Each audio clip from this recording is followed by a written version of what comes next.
गुरुर्ब्रह्मा गुरुर्विष्णुः गुरुर्देवो महेश्वरः गुरुः साक्षात् परब्रह्म तस्मै श्रीगुरवे नमः। अध्याय 7 श्लोक 4 અને 5।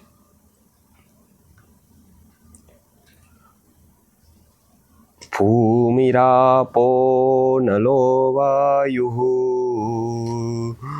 भूमिरापो नलो वायुः खं मनो बुद्धिरेव च खं मनो बुद्धिरेव च अहंकार इतीयं मे अहंकार इतीयं मे भिन्ना प्रकृतिरष्टधा भिन्ना प्रकृतिरष्टधा अपरेयमितस्त्वन्याम् अपरेयमितस्त्वन्याम् प्रकृतिं विद्धि मे पराम् प्रकृतिं विद्धि मे पराम् जीवभूतां महाबाहो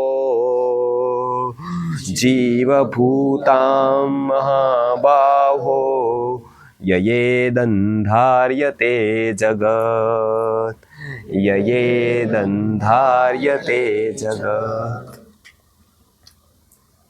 આના પહેલાના શ્લોકમાં એટલે કે આ જ શ્લોકમાં બે પ્રકૃતિની વાત કરેલી, એટલે વિશ્વ કેમ બન્યું એની અલગ અલગ થિયરી છે।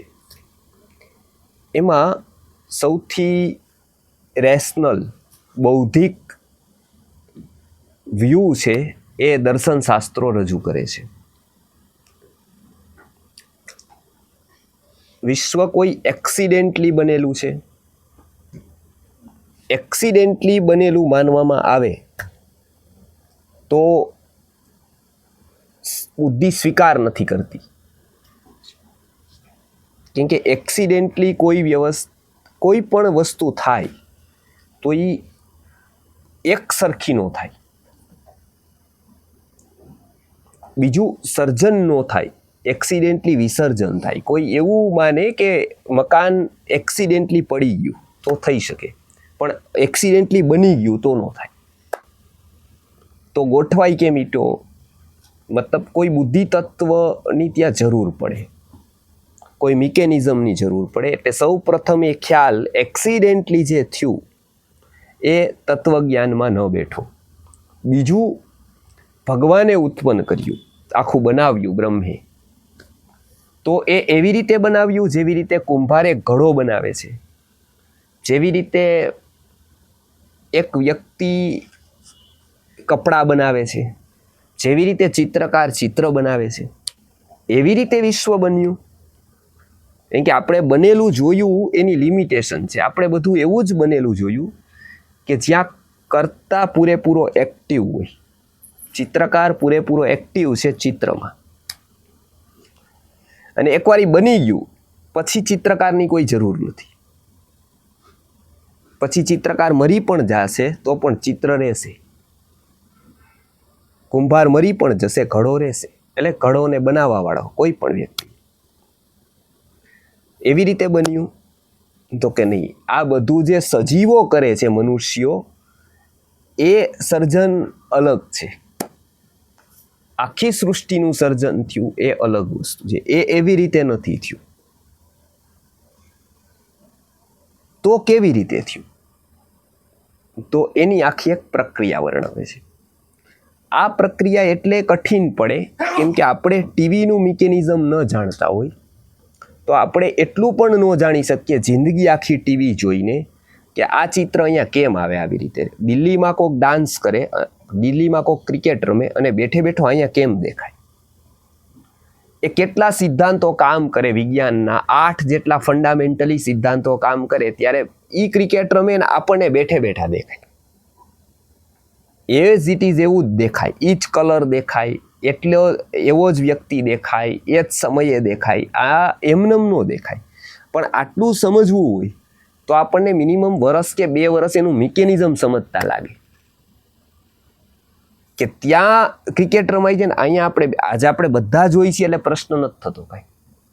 પણ આ જ વાત 1000 વર્ષ પહેલા કોકે કરેલી હોત તો એ એમ જ કે કોઈ દિવસ થાય જ નહીં.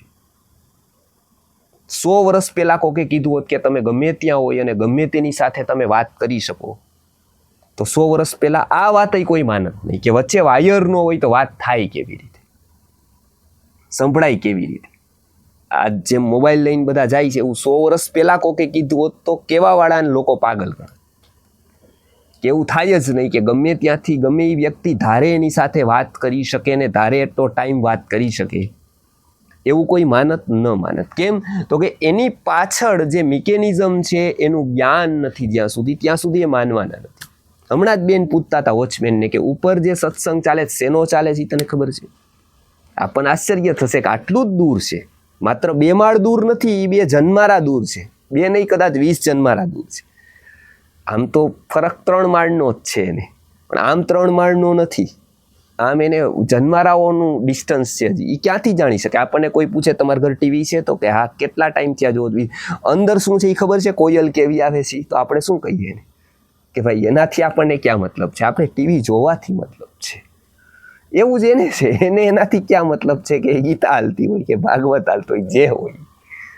કેમ તો કે એની એક કેપેસિટી જ નથી કે એ વસ્તુ એ સમજી શકે. એ બધા માટે ખુલ્લું નથી, આમ ઓપન ટુ ઓલ જ છે, પણ આમ ઓપન ટુ ઓલ ક્યારેય ન થઈ શકે. એ કોક માટે એ ઓલ છે, કોક માટે એ ઓલ છે જ નહીં, કોક માટે તો એ તણખલા માત્ર એની કિંમત નથી, અને કોક માટે એ આખું જીવન આપી દો એટલું કિંમતનું છે. અહીંયા કરવાવાળો કિંમત કોણ છે? એટલે તત્વજ્ઞાને એની એક વ્યવસ્થા સમજાવેલી છે કે વિશ્વ એમનેમ નથી ચાલતું. જેવી રીતે સાયન્સ એક વ્યવસ્થા સમજાવે છે કે તમને જે ક્રિકેટ દેખાય છે, સિરિયલ દેખાય છે, પિક્ચરો દેખાય છે, એમનેમ નથી દેખાતા. એની પાછળ બહુ મોટું મિકેનિઝમ છે, એની પાછળ પેઢીઓ કોકે મહેનત કરેલી છે. એ ત્યારે એ ગોઠવાયેલી છે સિક્વન્સ કે ત્યાં રહે છે, ત્યારે એ ચિત્ર લે છે, એ ચિત્રના તરંગો લે છે ને એ પછી પાછા કન્વર્ટ કરે છે, ધ્વનિમાં કરે છે, ચિત્રમાં કરે છે. એ બેઠે બેઠા એવી રીતે ફોટો નથી જેવી રીતે કેમેરાનો હોય છે, ત્યારે એ અહીંયા સુધી આવે છે. હવે આટલી વાત આપણે નથી સમજી શકતા. આ સમજવા માટેનો એક કોર્સ થાય 4 વર્ષનો, 5 વર્ષ, ત્યારે સમજાય કે આ કેમ થાય, ક્રિકેટ લાઈવ કેમ આવે, પિક્ચર કેવી રીતે દેખાય, આ બધું. જો આટલું સમજવા માટે 4-5 વર્ષ લાગે તો વ્યક્તિ એમ સમજે કે ભાઈ સૃષ્ટિ કેમ બની ગઈ, ભગવાને બનાવેલી કે નહીં, તમે જવાબ આપો. અને પાછું અત્યારે રાત્રે ઊંઘ નથી આવતી એટલે જવાબ આપો, હમણાં રજા છે રવિવારની એટલે 2 કલાક થોડોક સત્સંગ કરી લઈ, ફોન કરી દે, થોડુંક સમજાવો. એ પણ ટાઈમ હોય તો, એ બધામાંથી ફ્રી હોય, એ પાછો ફોન આવી જાય તો પાછું એંગેજ થઈ જાય, તો પાછી આવતા રવિવારે વાત, જ્યારે રજા હશે ત્યારે વાત. તો આ વસ્તુ એને આટલા નાના એફર્ટે કેમ સમજાશે? આ આટલી લાઇટલી સમજાઈ જશે ને શું સૃષ્ટિની વ્યવસ્થા? અને એ જે સમજાવવા વાળો એને સમજાવી દે શકશે શું એટલો આસાનીથી, એટલો કમ્ફર્ટલી કે જે એને બિલકુલ નગણ્ય માને છે જીવનનું? તો અહીંયા એ વ્યવસ્થા સમજાવેલી છે કે સૌ પ્રથમ ભૂતોને સમજવા પડશે, સૌ પ્રથમ એનું મહત્વ સમજવું પડશે, અને એ કમ્પલસરી છે. એ કેટેગરીમાં તમે છો તો તમારા માટે એ કમ્પલસરી છે. એ નથી સમજ્યા તો બીજું સમજવાનો કોઈ અર્થ જ રહેતો નથી. એટલે અહીંયા એ સમજાવે છે કે તમને તમારું જ્યારે ઘર ખબર નથી તો શું મતલબ છે શેરી આખી ખબર છે, સિટી આખું ખબર છે, એનાથી શું મતલબ છે? તમે જે ઘરે રહો છો એ ઘર જ તમને નથી ખબર. તમે એમ કહો કે મને ઘર નંબર મારો ખબર નથી પણ શેરી આખી ખબર છે, રાજકોટનો કોનો જાણું, બસ મારું ઘર નથી ખબર, તો એ લેટર્સ કોઈ નો આવે તમારે ત્યાં, બીજું કાંઈ ન થાય. એ જ્ઞાનનો અર્થ નો રહીએ જ્યારે એને પોતાનું જ્ઞાન નથી. એટલે અહીંયા સમજાવે છે કે સૌ પ્રથમ ઉત્પત્તિ ક્યાંથી થઈ. સાંખ્ય દર્શનની પ્રક્રિયા અહીંયા ભગવદ્ ગીતાએ સ્વીકારેલી છે. એટલે એમાં સૌ પ્રથમ શું હતું તો કે પ્રી ક્રિએશન. ક્રિએશનની પહેલા શું હતું? પ્રી ક્રિએશન એને કહેવાય છે પ્રકૃતિ. કૃતિ એટલે ક્રિએશન, પ્રી ક્રિએશન એટલે કૃતિની પહેલા. એટલે પ્રી ક્રિએશન એટલે પ્રકૃતિ. એ પેલી વસ્તુ છે પ્રકૃતિ. એ પેલા હતી પ્રકૃતિ. એ એટલે શું? તો કે 3 ગુણો મુખ્ય ફંડામેન્ટલી છે. અહીંયા શેનાથી બધું જ બને છે? તો કે 3 ગુણો ફંડામેન્ટલ, સત્વ, રજ અને તમ. એ સમાન રૂપે રહે તો કાંઈ જ ન થાય. એટલે એની સામ્ય અવસ્થા, એટલે એઝ ઇટ ઇઝ એવું જ રહે, જેવું છે એવું રહે, તો એનાથી કાંઈ નથી. તો એને કહેવાય છે પ્રકૃતિ પ્રી ક્રિએશન, ક્રિએશન પહેલાની સ્થિતિ. હવે શું થાય છે? તો સાયન્સ અત્યારનું લો, જીવની ઉત્પત્તિ કદાચ ક્રોમોસોમથી લો અથવા પ્રકૃતિથી લો, કોઈ પણમાં હિલચાલ થાય છે ક્યાંક, તો જ સંભાવના છે કંઈક બનવાની. જો કોઈ એક્ટિવિટીઝ નથી, ક્રિયા નથી, તો કાંઈ આગળ ઉત્પન્ન નથી થતું. એટલે શું થાય છે? તો સાંખ્ય દર્શન એવું કહે છે કે જે અહીંયા કીધેલું છે કે સૌથી પહેલા પ્રકૃતિ છે. એ પ્રકૃતિમાંથી શું ઉત્પન્ન થાય છે? તો કે એ પ્રકૃતિમાંથી મહત તત્વો ઉત્પન્ન થાય છે. એટલે એ પ્રક્રિયા સમજાવે છે. થોડુંક એમાં સમજવા જેવું છે, જે આપણે અહીંયા એને કનેક્ટ કરીને સમજશું.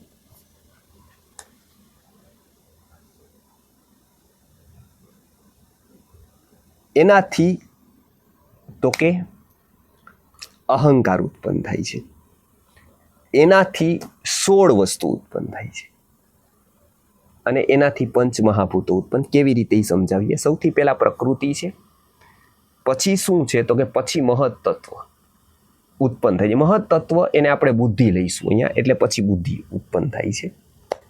બુદ્ધિ આવતા જ મારું તારું એવું એક આઈડેન્ટિટી શરૂ થાય છે. એને અહીંયા અહંકાર કીધો છે. આ બધી વસ્તુ આપણે જેમાં ઉપયોગ શબ્દ કરીએ છીએ એ અહીંયા નથી અર્થ.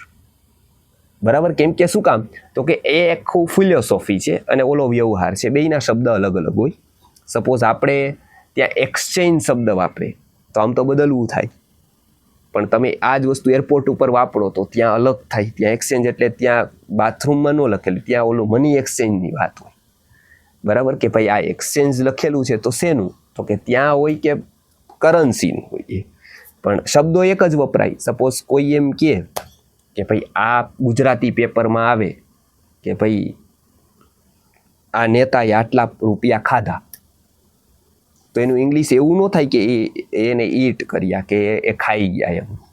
એટલે નહીતર કોઈક શોધ કરવાવાળા એવું કે ત્યારે કરન્સી એવી આવતી હતી કે પેલા પૈસા ખવાતા હતા.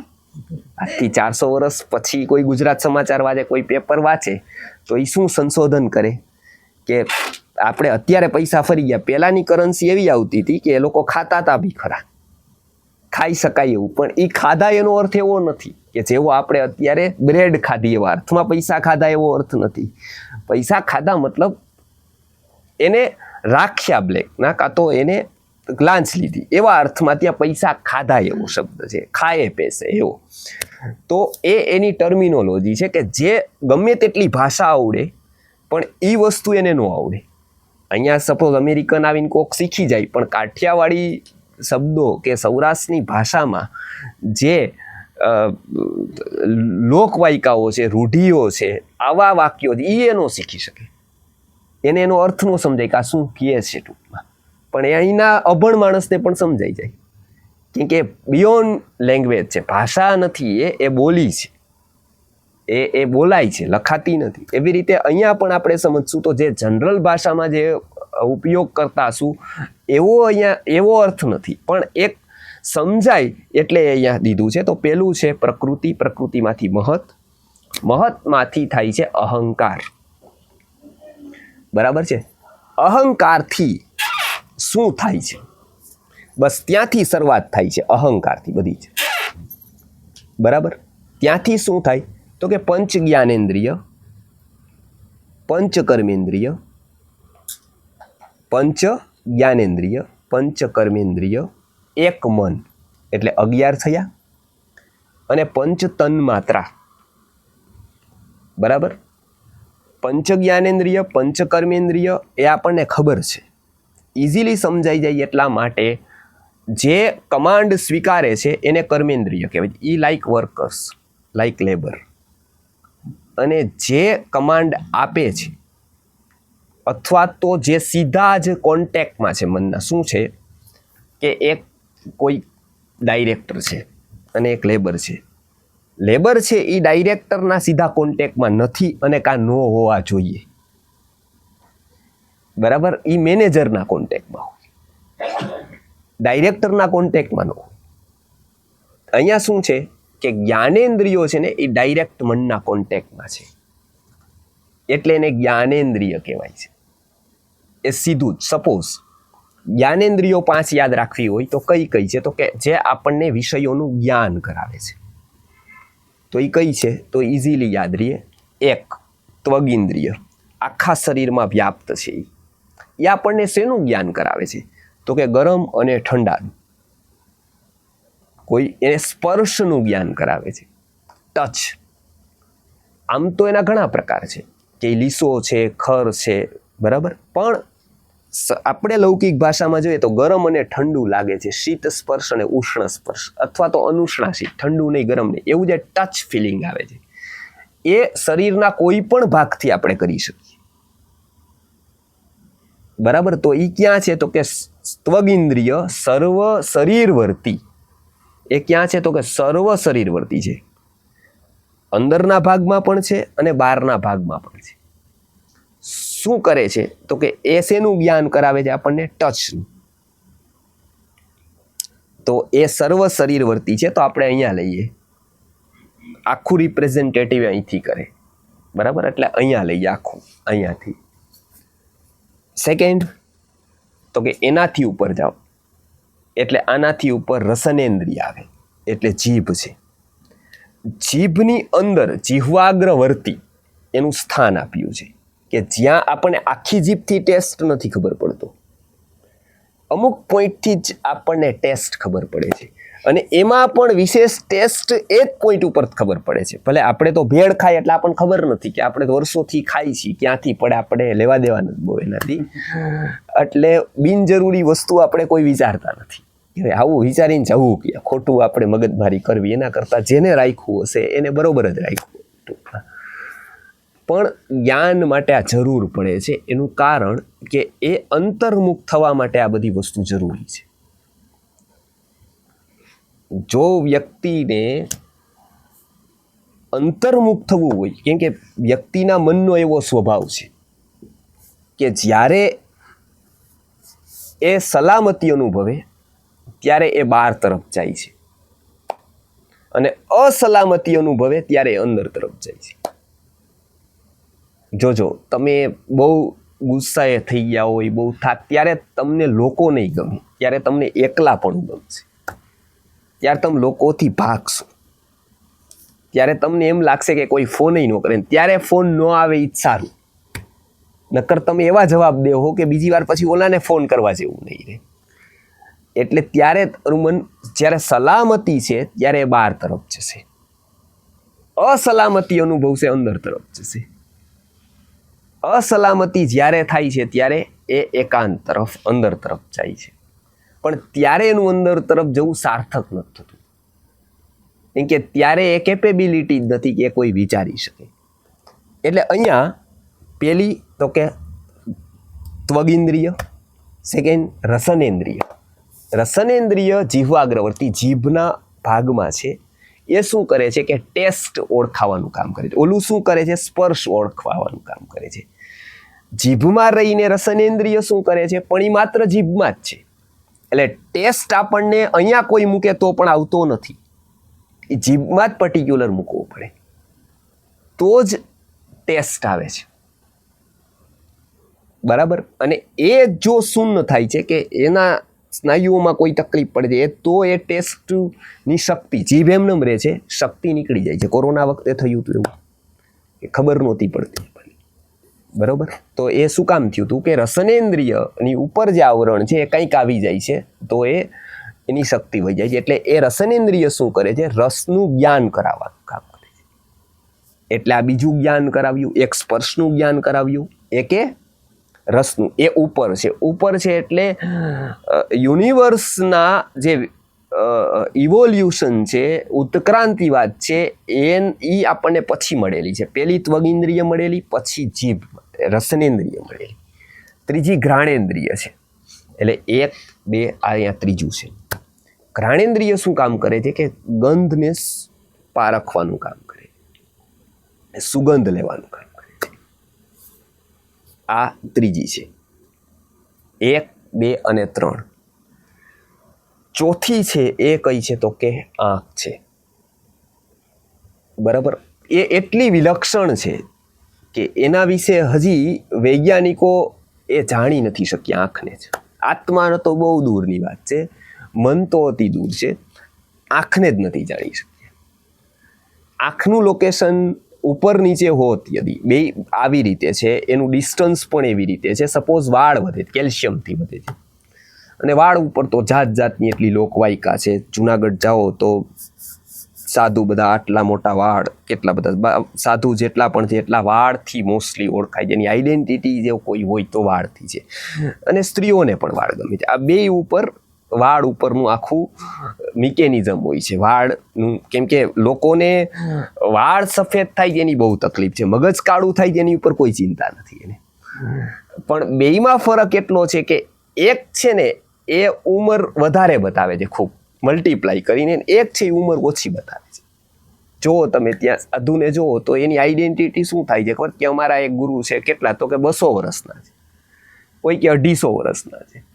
એ લોકવાયકા એ જેમ ઉંમર વધારે બતાવે એટલી જટાથી ઉંમર ઓળખાય, ઓનાથી. એટલે એની એટલું વધતું છે. પછી એને 200 વર્ષમાં કર્યું શું એવું આપણે પૂછીએ કે 200 વર્ષ ઓકે, 300 હોય કે 1000 હોય, પણ એમાં એનું શું, એમાં જીવનમાં શું ભર્યું એવું? તો એવું કઈ હોતું નથી. એટલે એક વાત આવી ગઈ. પણ આંખની રચના છે એ ખૂબ વિલક્ષણ છે. આંખને પૂરેપૂરી સમજી શકાણી નથી હજી. વૈજ્ઞાનિકો પૂરી એવું કહે છે કે આંખને અમે સમજી શક્યા નથી પૂરી. આંખની રચના એ સમજી શકાણી નથી. આયુર્વેદના તત્વજ્ઞાનીઓ પણ કહે છે, આયુર્વેદના ઋષિઓ પણ કહે છે કે ચક્ષુના નિમિતંત્રના 76 રોગો ગણાવ્યા છે. એવું કંઈ એને ચક્ષુને અતિશય વિલક્ષણ જ્ઞાનેન્દ્રિય ગણાવેલી છે કે ચક્ષુને સમજી શકાય એવું નથી. એટલે આ ચોથી છે કે જે શું કામ કરે છે તો કે એ દ્રશ્ય જગતને કોન્ટેક્ટ કરે છે. પછી 5મી શ્રોત્રેન્દ્રિય છે કે જે આપણે કાન, આ નથી, આ ગોલક છે, આની અંદર છે શ્રોત્રેન્દ્રિય કે જે સાંભળવાનું કામ કરે છે. આ 5 ઇન્દ્રિય છે એ ઉત્તરોત્તર ઉપર છે. 1, 2, 3, 4, 5. જેવું અહીંયા છે યથા પિંડે, એટલે જેવું પિંડમાં છે એવું જ આખા બ્રહ્માંડમાં સમજવાનું છે. એટલે ત્વગ ઇન્દ્રિય સૌથી વધારે જાજી જગ્યાએ છે. એ પહેલી ઇન્દ્રિય છે, સૌથી પહેલી. એટલે જેટલા પણ જીવો છે એને મિનિમમ એક ઇન્દ્રિય છે, એ છે ત્વગ. એ જે આપણે આખી જે ત્વગ ઇન્દ્રિય જોઈ તો બધા જ જીવોમાં એ કોમન છે. પછી બહુ એનાથી ઇવોલ્યુશન આગળ વધે છે. કેમ કે ઉત્ક્રાંતિવાદ શેનાથી માન્યો છે? ઇન્દ્રિયોથી. અને સેકન્ડ ઉત્ક્રાંતિવાદ શેનાથી માન્યો છે? કોષથી. ઉત્ક્રાંતિવાદ ડાર્વિને પણ માન્યો છે, મોડર્ન સાયન્સ પણ માને છે. પણ ઋષિઓએ જે ઉત્ક્રાંતિ માની છે એ એકચ્યુઅલી ઉત્ક્રાંતિ એટલે કે આગળ ઇવોલ્યુશન થતું ગયું, એમાં કંઈક વધતું ગયું, ઘસાતું ગયું. એ ઉત્ક્રાંતિ નથી. વાંદરામાંથી પૂંછડું ગયું અને મનુષ્ય થયો એ ઉત્ક્રાંતિ નથી. એડ થયું એ ઉત્ક્રાંતિ છે. જો કંઈ ગયું છે તો એ અપક્રાંતિ છે. તો ઉત્ક્રાંતિ એ શું છે? એ કંઈક પ્લસ થયું. તો હજારો લાખો જીવો હતા, એને બધાને એક ઇન્દ્રિય હતી, ત્વગ ઇન્દ્રિય. એક ઇન્દ્રિય મિનિમમ છે જેને. કોઈ પણ જીવ હોય, ચાહે બેક્ટેરિયા હોય છે, ચાહે વનસ્પતિ છે, ચાહે કોઈ પણ છે, તો એને એક ઇન્દ્રિય મિનિમમ છે. એક તો છે જેને, એને અડી શકાય છે. એક. બીજી તો કે રસનેન્દ્રિય. એ બે એટલે કેટલાક બે વાળા છે, એને ત્રીજી આ નથી પણ બે છે, લાઈક કૃમિ. તો એને બે છે, એક અને બે. અને જે એની લાસ્ટ છે એમાં એની ચેતના છે એ પૂરેપૂરી સમાઈ જાય છે. સપોઝ આપણે શું હોય છે કે આપણે સપોઝ બહાર ગામ જવું છે, તો આપણે શું કરીએ છીએ કે મેનેજ નથી કરતા, તો આપણે શું હોય, સામાન ઘણો બધો છે, જેટલો સમય એટલો સંભાળતા જાય, પછી છેલ્લો થેલો વધે ને એમાં બહુ આપણે ભરી, કેમ કે લાસ્ટ છીએ આપણું. લાસ્ટ હોય શું કરીએ આપણે, ગમે તેમ કરીને હવે એમાં કમ્પલસરી છે સંભાળવું, એટલે એ સૌથી મોટો હોય આપણો. લાસ્ટ ગાડી રહીએ એમાં પછી બધા આવવાવાળા હોય તો એ લાસ્ટમાં બધા ભરી દઈએ, પેલી બધી વહી જાય. પછી લાસ્ટ રહીએ તો એમાં શું કરીએ કે એમાં જેટલા હોય એમાં દાબી દઈએ કે હવે આ લાસ્ટ જ છે, કે ઓપ્શન નથી.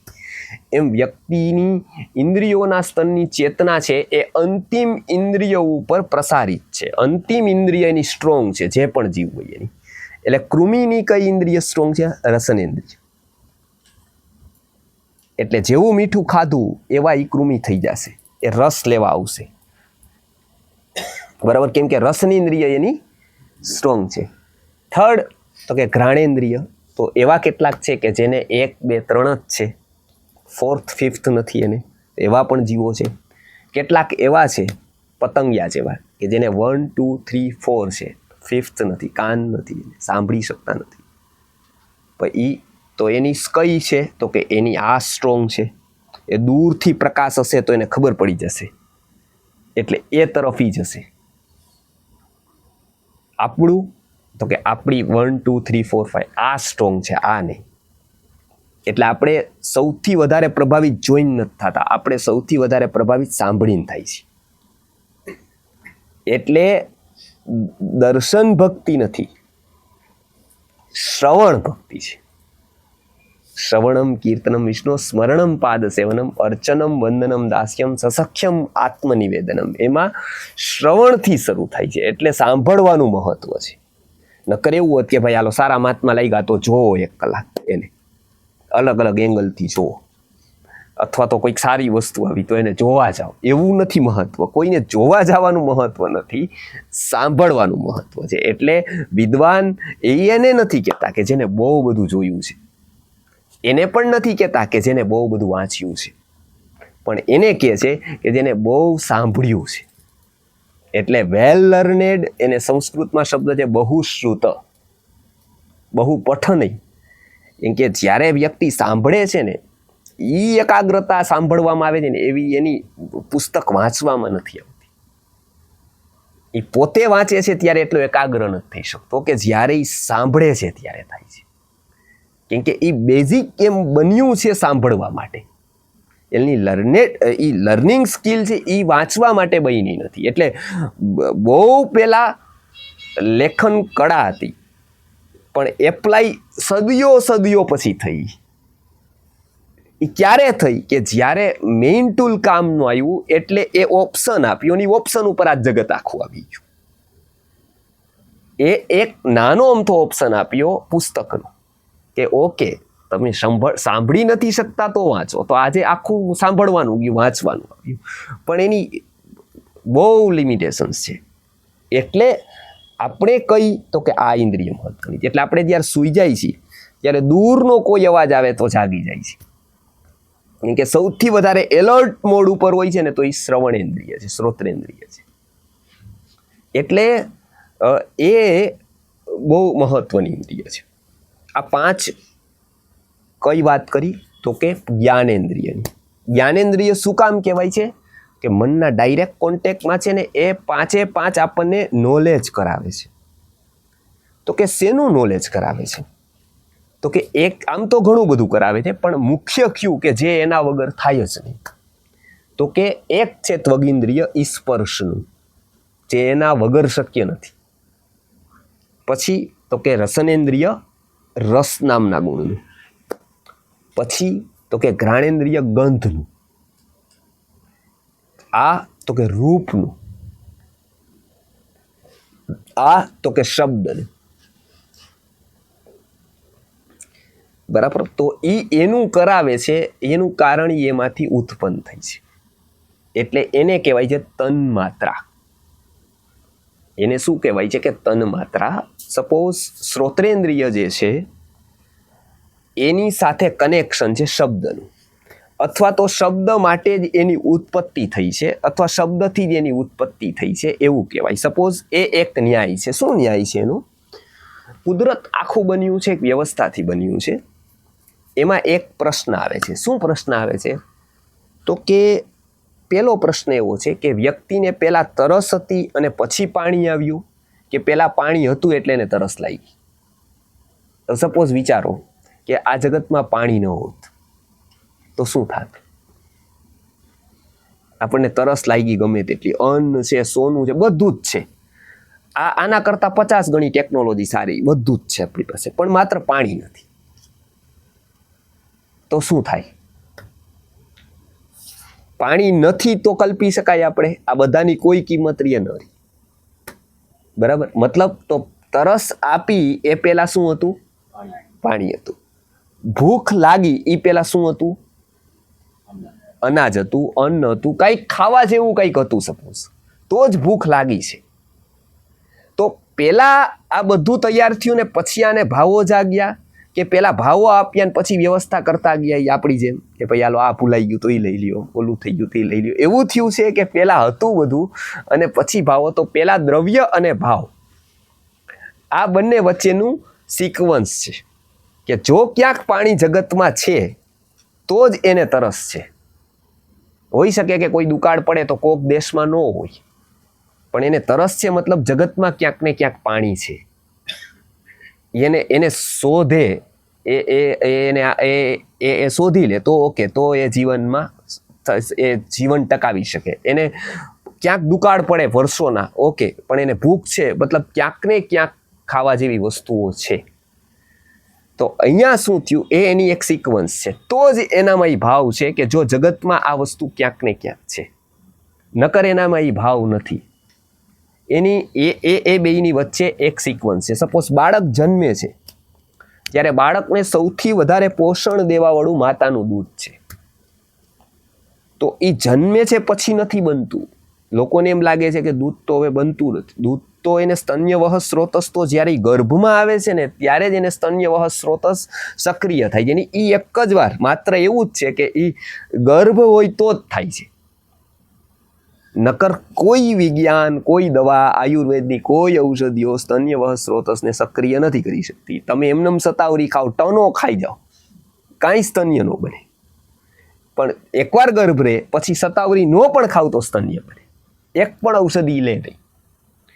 એ લોકોને એવું છે કે સતાવરી બનાવે કે જીવંતી બનાવે, એવું નથી હોતું. સ્તન્યવહ સ્રોત જ સક્રિય કરે છે, એને સપોર્ટ કરી શકે. દવાઓ શું કરે કે એને સક્રિય કરે તો વધારે દૂધ આવે.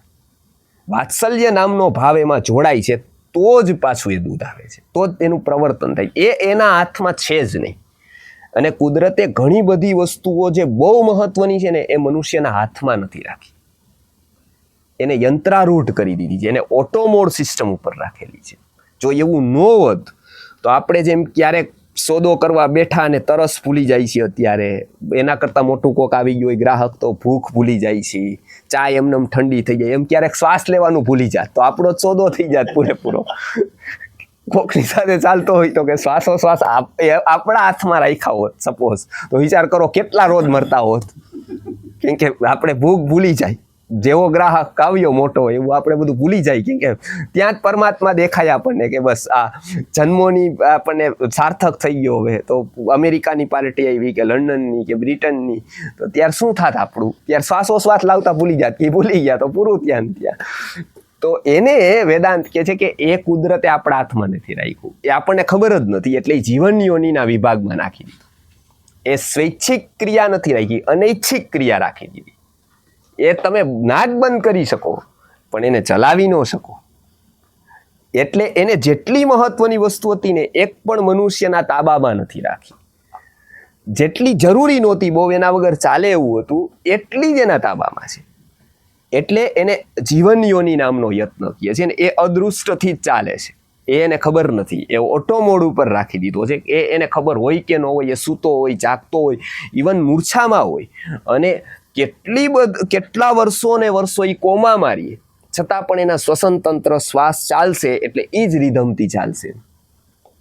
તો એ શેનાથી ઉત્પન્ન થયું છે? તો કે આ આકાશ, પૃથ્વી, જલ, તેજ, વાયુ અને આકાશ એ શેનાથી ઉત્પન્ન થયા? તો કે એ ઉત્પન્ન થયા પંચ તન માત્રાથી. કે એનું એને ગ્રહણ કરવાનું હતું એટલે એમાંથી જ એની ઉત્પત્તિ થઈ. એ પંચ તન માત્રાના શું નામ છે? તો કે જે એ ગ્રહણ કરે છે ને એટલે એમાંથી જ એની ઉત્પત્તિ છે. તો આકાશ છે એ સ્પર્શ તન માત્રાથી ઉત્પન્ન થયું. પછી તો કે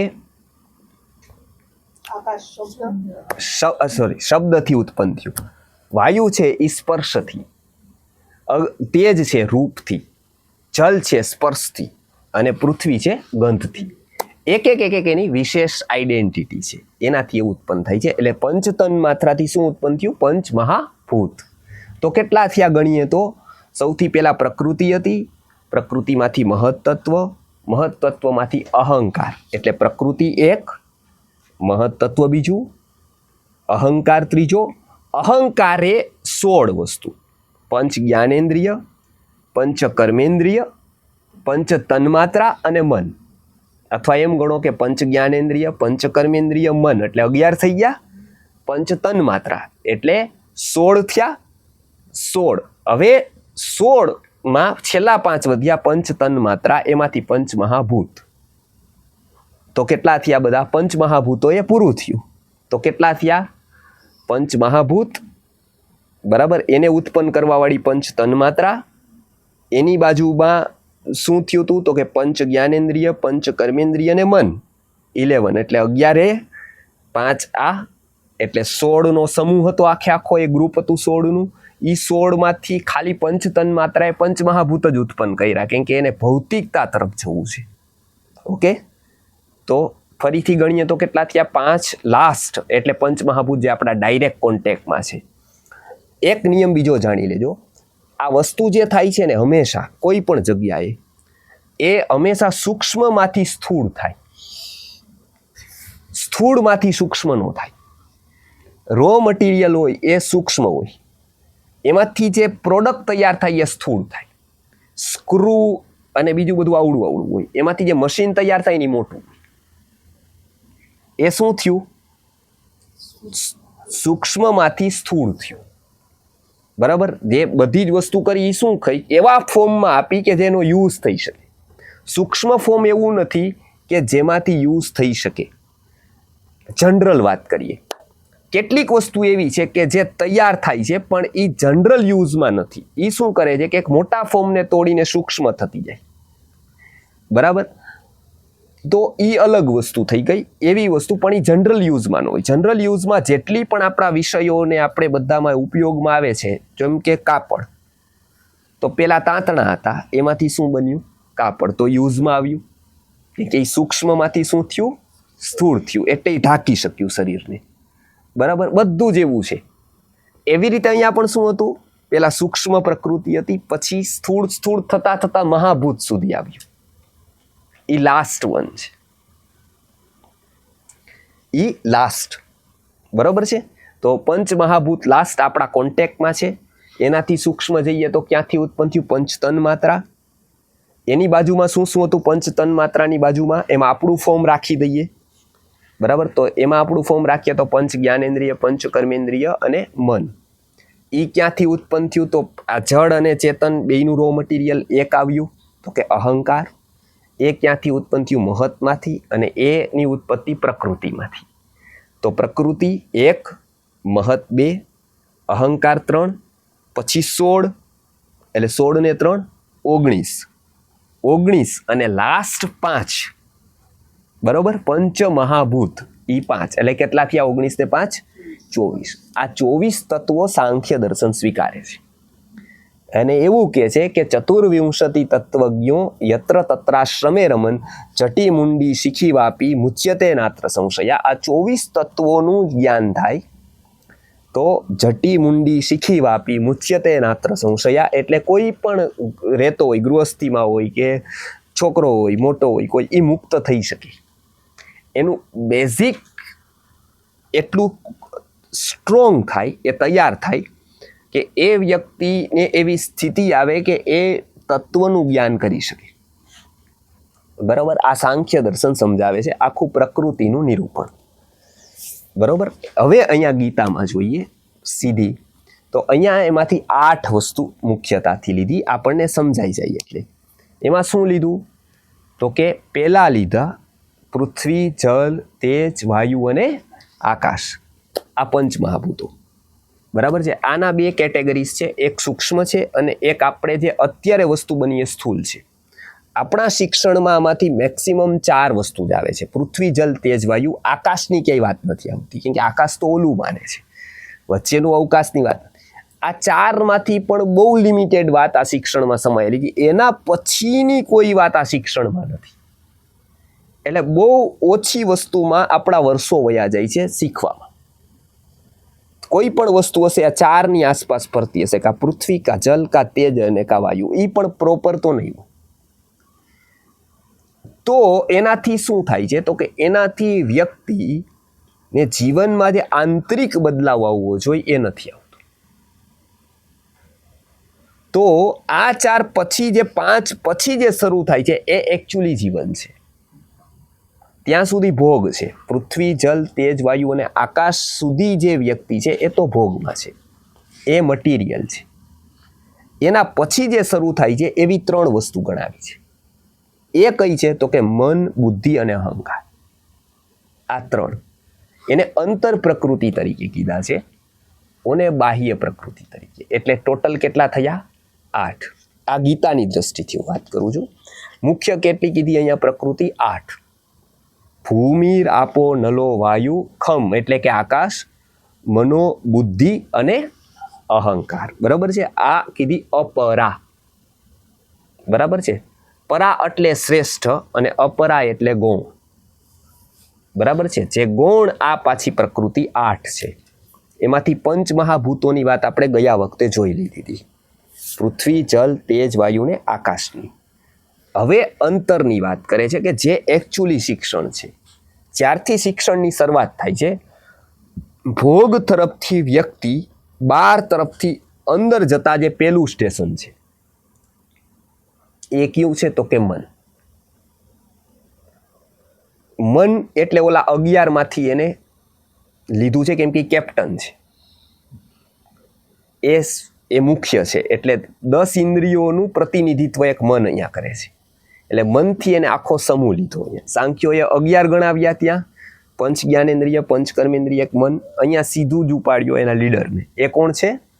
મન. ત્યારથી એ બંનેને જોડતી કડી છે આ જગત અને અંતરનું જગત. આ બેને જોડતી કડી કોણ છે? મન.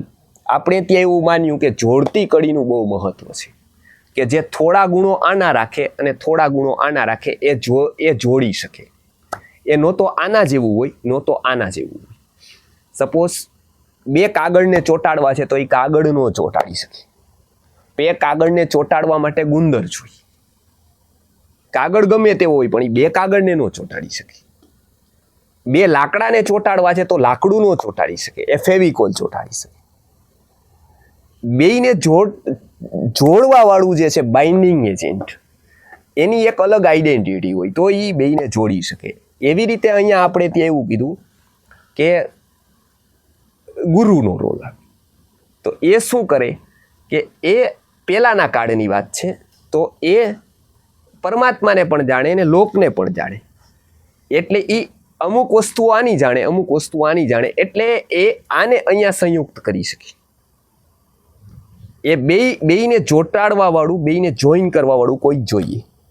અહીંયા શું છે? મન એવું છે, એ આત્મા અને વિષય એનું કનેક્ટ કરે છે. એટલે એનું શિક્ષણ ખાસ જરૂરી બને. એના શિક્ષણને આપણે મહત્વ આપ્યું. એટલે નાનપણના કોર્સમાં બીજું કંઈ આવતું હતું કે નહોતું આવતું હતું? એક હતું મન વિશે બધું આવતું હતું. અને આજે શિક્ષણમાંથી બધું જ આવે પણ મન નથી આવતું. એક જ નીકળી ગયું, માઇનસ માઇન્ડ થયું, માઇનસ મન ગયું. એટલે શું થયું તો કે 0 બધું. જો મનનું શિક્ષણ નથી તો પૂરું, બીજું બધું જ છે. એટલે એનેટોમી એન્ડ ફિઝિયોલોજી ભણ્યા વગરનો ડૉક્ટર અને મનોવિજ્ઞાન ભણ્યા વગરનો શિક્ષક, આ બે એક કેટેગરીના છે. એનેટોમી એન્ડ ફિઝિયોલોજી ભણતો નથી ડૉક્ટર, તો એ સ્ટોન કિડની કાઢશે કે સ્ટોન કાઢશે? બહુ શક્યતા છે કે સ્ટોન નહીં કાઢી શકે, કિડની કાઢી નાખશે. એમ મનોવિજ્ઞાન મન જેને ખબર નથી, એને ખબર જ નથી કે એની સાથે હાઉ ટુ બિહેવ, એને શું કરવાનું, જેને કંટ્રોલ કેમ કરવાનું, જેને શું શીખવાનું, એવું કાંઈ ખબર નથી. તો એ શું કરી શકશે? તો કે એ કાંઈ નહીં કરી શકે. બિલ્ડિંગો ઊંચી હશે, બોર્ડ ડિજિટલ હશે, બાકી અપ ટુ ડેટ હશે, કપડાં અપ ટુ ડેટ, ડ્રેસ બરાબર હશે, બાકી બધું શું અંદર નાખવાનું એ કાંઈ ખબર નહીં હોય. ગાડી માલ ભરવા આવી, ગાડી નવે નવી, પેટ્રોલ બરાબર પૂરેલું, ડ્રાઈવર બરાબર બેઠેલો ડ્રેસ પહેરીને, પણ નાખવાનો અંદર માલ જ નહીં કાંઈ. તો આનો શું અર્થ? ડ્રાઈવર ગમે તેટલો સારો, ગાડી ગમે તેટલી મોટી, પણ માલ જ અંદરનો નહીં, તો કામનું શું? હવે ડ્રાઈવરને, ગાડીને, સ્પીડને કરવાની શું? પેટ્રોલ ગમે તેટલું કરવાનું શું? નાખ્યું ગમે તેટલું, ગાડીમાં જે માલ ભરવાનો જ એ જ નથી. ભારતીય સંસ્કૃતિમાં સૌથી વધારે મહત્વપાણું તો આ માઇન્ડ, કે મન. એટલે આપણે ત્યાં મનાયું મન એવ કારણમ બંધન મોક્ષયો. મન એવ કારણમ એટલે કે મન જ કારણ છે. મન એવ મનુષ્યાણામ કારણમ બંધ મોક્ષયો, કે મન જ કારણ બંધનનું બને છે અને એ જ મન મુક્તિનું કારણ બને છે. આ બધી જ વસ્તુ શેનાથી છે? તો કે મનથી છે. એક શિક્ષણથી જ કેળવાય છે. એક ઉદાહરણ છે આનું જ. રવિશંકર મહારાજ હતા, સ્ત્રી શિક્ષણ ઉપર ઘણું કામ કર્યું. એ બધાને ભણાવતા, લોક શિક્ષક, શિક્ષક શાળાના નહીં, પણ આવી રીતે જે એક ઓરિજિનલ કન્સેપ્ટ છે એનો. એટલે એ ભણાવતા, સારો વર્ગ એને તૈયાર કર્યો. એમાંથી એક ડૉક્ટર થઈ એક દીકરી, અને એના લગ્ન થયા એટલે એને પછી બહુ મોટું કામ કર્યું છે. એની મુંબઈમાં બહુ મોટી વિદ્યાપીઠ એમને બાંધી આપી. એટલે એ ત્યાં એના દર્શન કરવા ગયા, કે હવે લગ્ન થયા સારી જગ્યાએ, એટલે એને ત્યાં ગયા કવર આપવા. એટલે બાકી બધી જગ્યાનું લિસ્ટ હતું કે આને આપવાના, આને આપવાના, આને આપવાના. એટલે એમાં એમનું પણ નામ હતું, એટલે એમને કવર આપવા. એટલે એને કીધું કે મારે આની કંઈ જરૂર નથી, એ રાખો તમ તારે યોગ્ય જગ્યાએ. આગ્રહ કર્યો, એટલે કે એટલો બધો આગ્રહ છે તો મારે જે જોઈએ ને એ તમે આપો. હું એક કમિટમેન્ટ માંગુ છું મારા જેટલા સ્ટુડન્ટ્સ છે એની પાસેથી. એટલે કે શું? તો કે લગ્ન જીવનનું એક એવું સૂત્ર છે કે એવું એનું માગું છું, તો વિદ્યાર્થીની મારી સારી કહેવાય, તો પછી ઓકે, તો હું લઈ શકું તારી પાસેથી. કમિટમેન્ટ આપ તો હું સ્વીકારીશ. મોટો માણસ માંગે ને તો એ સામાવાળાનું, માગવામાં પણ સામાવાળાનું જ કલ્યાણ હોય. એ ક્યારેય પોતાની ભૂખથી, પોતાની જરૂરિયાતથી તો ક્યારેય માગે જ નહીં. એ તો વાત ભૂલી જ જવાની. એટલી નાની વ્યક્તિથી છે જ નહીં કે કોઈની પાસે હાથ લંબાવી દે. હા, એને નકાર કરેલા હોય એવા હજારો લોકો મળે. એ એવી નાની વ્યક્તિ નો હોય કે જે કોઈ પાસે એની જરૂરિયાત કહી દે, કોઈ પાસેથી માગી લે. એ બહુ વિચારીને માગે. જે દિવસે માગે એ દિવસે એને સામેવાળાનું 100% કલ્યાણ હોય તે દિવસે. એટલે એને માગ્યું. એક વાત તું યાદ રાખજે. હવે આ એનો પ્રભાવ પડ્યો ને, એટલે પહેલી વાર એને સાંભળવા કે શું યાદ? તો કે હું સુખી થવા નહીં, સુખી કરવા પરણી છું. આ એક વાત યાદ રાખજે, બરાબર? આ એને બહુ ગંભીરતાથી લખી લીધું ત્યારે, કે હું સુખી થવા નહીં, કેમ કે બધા જ જગત આખું પરણે છે એનું આ એક જ રીત છે કે વધારે ને વધારે હું સુખી થાવ. હોઈ શકે તો એને કરીને થાવ, ન હોઈ શકે તો એમનેમ થાવ, ને કદાચ જરૂર પડે દુઃખી કરી નહીં થાવ, પણ થાવ સુખી એની હાવ. એટલે કે હું સુખી થવા નહીં, સુખી કરવા લગ્ન કરું છું. આ એક યાદ રાખજે. આ મારું ગુરુ વચન છે. એ હા પાડી, એને કમિટમેન્ટ કીધું. કા પછી એ વિચારક બહુ, કેમ કે નાનપણમાં જે થાય ને એને બ્રેઇન વોશ કહેવાય. એકચ્યુઅલી આ શબ્દ છે ને બહુ આપણે ખોટી જગ્યાએ વાપરીએ છીએ. આ બ્રેઇન વોશ નથી કરતા ને એટલે તકલીફો છે. બ્રેઇન વોશ થાય તો બહુ સારી વાત છે, પણ કોકને ખોટી રીતે પટાવી જાય તો આપણે કહીએ બ્રેઇન વોશ કરી. બ્રેઇન વોશ નથી કર્યું, અનવોશ છે એ તો. આપણે એને કહીએ છીએ બ્રેઇન વોશ કરી દીધું. વોશ કરે તો બહુ સરસ વાત છે, એને તો વોશ કરવા જેવું જ છે, પણ જ્યાં તકલીફ ત્યાં વોશ જ નથી થતું એ. એટલે એને આ સાચા અર્થમાં બ્રેઇન વોશ થયું, એટલે એને સાચા અર્થમાં મનની એ સ્થિતિ કેળવી હતી. પછી એ લખે છે, સામેવાળું ડૉક્ટર ઘર, પતિ ડૉક્ટર, સંયુક્ત કુટુંબ, બહુ ધનવાન કુટુંબ. કીધું કે બધા ફરવા જાઓ ને કે તમે જાઓ, હું અહીંયા રહીશ. 6-8 મહિના, 1 વર્ષ ગયું, આખા ઘરનો પ્રેમ જીતાઈ ગયો. 1.5-2 વર્ષ પછી જ્યારે મળવા ગઈ ત્યારે એને કીધું કે તમે જે શબ્દો આપ્યા ને મંત્રો, એ મારા જીવનમાં એવો ફેરફાર લઈ આવ્યો કે 1.5 વર્ષમાં તો મને તિજોરીની ચાવી આપી દીધી, નકર જિંદગી આખી કોઈ ન આપે. 1.5 વર્ષમાં એ ચાવી કોઈ એવું વાત નથી કે દબાવીને લઈ શકે કે અધિકારની વાતો કરીને લઈ શકે. એક જ વસ્તુ હતી, મનુષ્ય જીતાય છે તો એ કોઈ કાયદાથી નથી જીતાતો, મનુષ્ય કોઈ લોથી નથી જીતાતો, મનુષ્ય કોઈ દાબ દબાવથી ધમકીથી નથી જીતાતો. એ એક જ વસ્તુ છે, એ જીતાય છે તો માત્ર પ્રેમથી, એ જીતાય છે તો એ એના નિસ્વાર્થતાથી. એને ખબર પડી ગઈ કે આનો કોઈ સ્વાર્થ નથી, આ વારંવાર સ્વાર્થનો ત્યાગ કરે છે. કે એવી ચમત્કારિક અસર થઈ કે આખા ઘર ઉપર એકલું હું કહું એવું થાવ. એનું ને તિજોરીની ચાવી મને 8 મહિના એમને આપી દીધી કે હવે અમારે જરૂર હોય ને તો અમે તમને કહેશું, પણ આ વસ્તુ છે, અહીંયા આ છે, અહીંયા છે.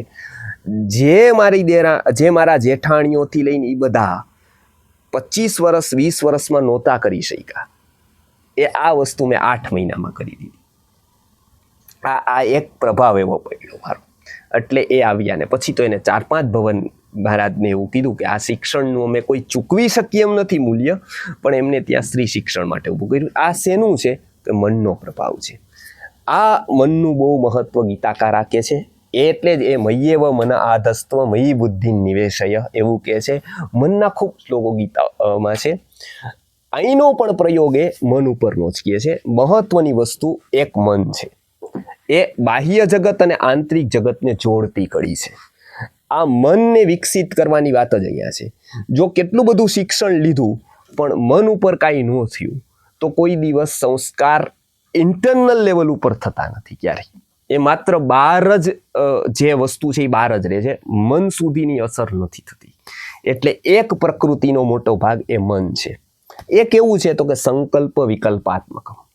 આપણને જે સંકલ્પ વિકલ્પ થાય છે, અને જેટલું વધારે બૌદ્ધિક વ્યક્તિ જેને આજની ભાષામાં કહીએ એ શું છે તો કે એને સંકલ્પ વિકલ્પ. આપણે શરૂઆત ઉઠીએ છીએ ત્યારે જ આપણા ઓપ્શન ખાલી પરીક્ષામાં આવતા હતા એવું નથી. શરૂઆતમાં જ આપણને ઓપ્શન હોય, સવારે ક્યાં જવું, અહીંયા કે અહીંયા, કોને બોલાવા, આને કે આને. એટલે હંમેશા એ વિકલ્પો છે, એ મન છે. એના ઉપર 2 તત્વો કીધા છે, બુદ્ધિ અને અહંકાર. એની વાત આપણે આવતા વખતે લેશું. તો આ 8 પ્રકૃતિની વાત છે. એમાં આજે આ મનની વાત જોઈ, આવતા વખતે ફરી પાછી આ 3 તત્વો વિશે વાત ચાલશે અને આ 8 પ્રકૃતિની વાત થશે. પહેલા 5 મહાભૂતો, પછી મન, બુદ્ધિ અને અહંકાર.